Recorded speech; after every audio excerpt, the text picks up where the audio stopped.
And this came out of what you saw, you and your husband, happening with the Iraq War in terms of impact on the environment and, of course, people living in the environment. Well, we didn't exactly see it in the Iraq War, but we had been interested in the environment for a long time. And we felt that it was very important to bring up war as one of the major disruptors of the environment in our time, and tends not to be recorded or put into documentaries, and people don't exactly enjoy seeing it, because it gives you a sense of moral responsibility that our country is doing this to the environment. So it's a difficult film to market after it was made, although there was a lot of interest in it. I'm glad to hear that. One of the participants in your film said environment is the silent casualty of war. And while it's certainly not talked about enough, there's certainly plenty to see in terms of scarred lands, to use part of the title of your documentary. I didn't realize that there was no real responsibility for us to clean up the mess we make in Iraq and Afghanistan.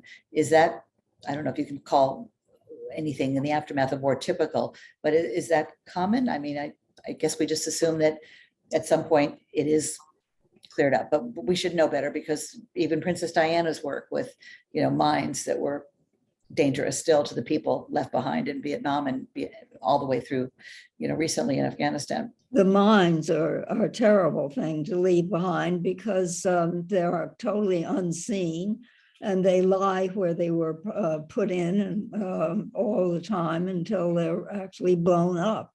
And children can be victims of mines because they don't expect it to happen and so on.